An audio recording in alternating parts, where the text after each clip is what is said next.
The man who knows my schedule. I've never posted this before, but after seeing similar stories here, I figured it was time. This happened 3 years ago, when I was 22. I worked the closing shift at a small gas station on the edge of town.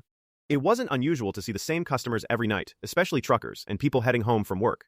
One customer stood out. He was a tall man in his late 40s, always wearing a gray hoodie and baseball cap. He never caused trouble, never smiled either. He'd buy the same thing every night, a bottle of water and a pack of gum. At first I didn't think much of it. Then one night he said, "You usually lock up around 11:07. I laughed awkwardly. Guess I'm predictable. He didn't laugh. Yeah, he said, very predictable. Something about the way he said it made my stomach drop. Over the next few weeks, he started mentioning random details about my routine. You take Elm Street home? You stop at the red light by the railroad tracks even when nobody's there. You always listen to music with the windows down? I never told him any of that. I began taking different routes home. A few nights later, he came in again. Without looking up from the counter, he said, "Trying new roads doesn't really help." I froze. He smiled for the first time. Then he left.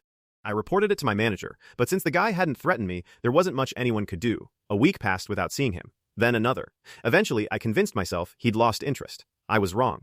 One Friday, I got home around midnight and noticed my bedroom window was slightly open. I lived alone. I was positive I'd shut it before leaving. The house was silent. I searched every room. Nothing. No signs of forced entry. No missing items.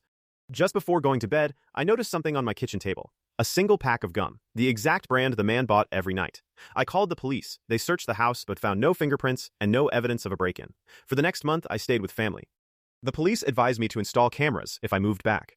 Eventually, I did. 3 weeks later, one of the cameras detected motion at 2:14 a.m. The footage showed a man standing in my backyard, gray hoodie, baseball cap, just staring at the house. He stood completely still for nearly 20 minutes. Then he slowly walked away. Police finally took it seriously. They identified him through vehicle footage from nearby businesses. Turns out he had a history of stalking charges in another state. What still bothers me is what they found in his apartment after arresting him. A notebook.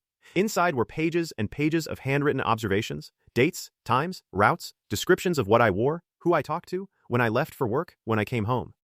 The earliest entry was dated almost 6 months before I ever noticed him. The very last entry simply read, "She knows now."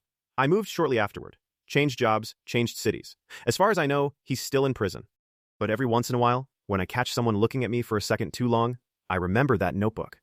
And I wonder how many strangers know more about us than we realize.